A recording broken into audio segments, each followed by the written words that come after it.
पेरियार ईवीर रामास्वामी नायकर लिखते हैं कि मैंने सब कुछ किया। गणेश आदि सभी ब्राह्मण देवी देवताओं की मूर्तियां तोड़ डाली, राम आदि की तस्वीरें जला दी। इन कामों के बाद भी मेरी सभाओं में मेरे भाषण सुनने के लिए यदि हजारों की गिनती में लोग इकट्ठा होते हैं तो बिल्कुल साफ है कि स्वाभिमान तथा बुद्धि का अनुभव होना जनता में जागृति का संदेश है।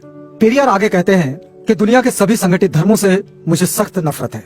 शास्त्र, पुराण और इनमें दर्ज देवी देवताओं से मेरी कोई आस्था नहीं है, क्योंकि वो सारे के सारे दोषी हैं।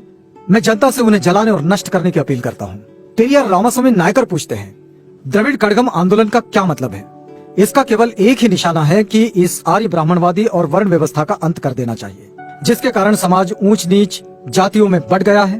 द्रविड़ कड़गम आंदोलन उन सभी शास्त्रों, पुराणों और देवी देवताओं में आस्था नहीं रखता जो वर्ण तथा जाति व्यवस्था को जैसे का तैसा बनाए रखे है। पेरियार आगे कहते हैं कि ब्राह्मण हमें अंधविश्वास में निष्ठा रखने के लिए तैयार करता है। वो खुद आरामदायक जीवन जी रहा है और तुम्हें अछूत कहकर निंदा करता है। मैं आपको सावधान करता हूँ कि उनका विश्वास मत करो। ब्राह्मणों ने हमें शास्त्रों और पुराणों की सहायता से गुलाम बनाया है। अपनी स्थिति मजबूत करने के लिए मंदिर, ईश्वर और देवी देवताओं की रचना की। सभी मनुष्य समान रूप से पैदा हुए हैं और फिर अकेले ब्राह्मण उच्च व अन्य को नीच कैसे ठहराया जा सकता है?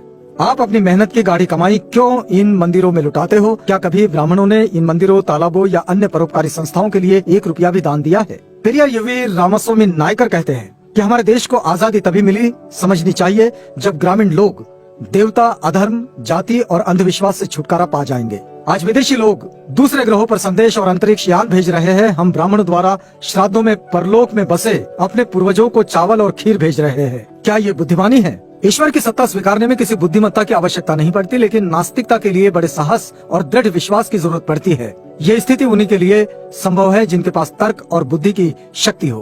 पेरियार का सवाल है कि ब्राह्मणों के पैरों पर क्यों गिरना? क्या ये मंदिर है? क्या ये त्योहार है? नहीं, ये सब कुछ भी नहीं। हमें बुद्धिमान व्यक्ति की तरह व्यवहार करना चाहिए, यही प्रार्थना का सार है। पेरियार फिर सवाल करते हैं और कहते हैं कि ब्राह्मण देवी देवताओं को देखो। एक देवता तो हाथ में भाला त्रिशूल उठाकर खड़ा है, दूसरा धनुष्य बाण, अन्य दूसरे देवी देवता कोई गुर्ज, खंजर, कोई ढाल के साथ सुशोभित है। ये सब क्यों है? एक देवता तो हमेशा अपनी उंगली के ऊपर चारों तरफ चक्कर चलाता रहता है। ये किसको मारने के लिए है? हम आजकल के समय में रह रहे हैं। क्या ये वर्तमान समय इन देवी देवताओं के लिए सही नहीं है? क्या वे अपने आप को आधुनिक हथियारों से लैस करने और धनुष बाण के स्थान पर मशीन या बंदूक धारण क्यों नहीं करते? रथ को छोड़कर टैंक पर सवार क्यों नहीं हो सकते? पेरियार पूछते हैं कि जनता इस परमाणु युग में इन देवी देवताओं के ऊपर विश्वास करते हुए क्यों नहीं शर्माती?